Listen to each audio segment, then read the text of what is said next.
আমি ওয়াৰ থকা হেডফোন বহুতে ইউজ কৰি আহিছো সেই হেডফোনডাল আমি যদি বেগত ৰাখো বা পকেটত ৰাখো বহুত বেছি টেংগল হয় মানে জুট লাগে তাৰ মেইন ৰিজনটো হ'ল সেকেন্ড ল অফ থাৰ্মোডাইনামিক্স এই লটোৱে কয় যে আমাৰ ইউনিভাৰ্সত এন্ট্ৰপি টাইম টু টাইম চেঞ্জ হৈ থাকে এন্ট্ৰপি মানে ডিসঅৰ্ডাৰ আৰু ডিসঅৰ্ডাৰ মানে কোনো বস্তু এটা প্ৰপাৰ অৰ্ডাৰত নথকাটো ফৰ এক্সাম্পল আপোনাৰ এই হেডফোনডাল আপোনাৰ সেই ৰুমটো বেছিভাগৰে ৰুমটো কি হয় বহুত বেছি মেছি হৈ থাকে ৰুম এটা মেছি হোৱাৰ হাজাৰটা লাখটা ৰাস্তা থাকে ৰুম এটা ক্লিন কৰাৰ বাবে বাছ এই ৰাস্তা থাকে লেছ দেন 46 সেন্টিমিটাৰৰ যিবিলাক তাৰ সেইবোৰ কেতিয়াও টেংগল নহয় 46ৰ পৰা 150 সেন্টিমিটাৰৰ যিবিলাক তাৰ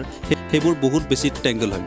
আমি ইউজ কৰা হেডফোনডালৰ জেনাৰেল লেন্থ 150 সেন্টিমিটাৰ থাকে আৰু হেডফোনডাল টেংগল হোৱাৰ মেইন ৰোল প্লে কৰে হেডফোনডালৰ সেই তিনটা এণ্ডে আপুনি যদি বহুত ৰাবাৰ বেণ্ডো একেলগে ৰাখে তেতিয়াও ৰাবাৰ বেণ্ড কেতিয়াও টেংগল নহয় বা জোট নালাগে কাৰণ ৰাবাৰ বেণ্ডত এণ্ড নাথাকে ৰাবাৰ বেণ্ড এটা পাৰফেক্ট লুপ হয় তো সিম্পল এণ্ড জিনিয়াছ সলিউশন মই যদি কওঁ হেডফোনৰ সেই তিনটা এণ্ড আপুনি ৰাবাৰ বেণ্ডেৰে বান্ধি ল'ব আৰু পকেটত ৰাখক বা বেগতে ৰাখক ফোন কেতিয়াও টেংগল নহয় কি ভিডিঅ' যদি আপোনাৰ ভাল লাগে চেনেলটো সাবস্ক্ৰাইব এণ্ড লাইক নিশ্চয় কৰিব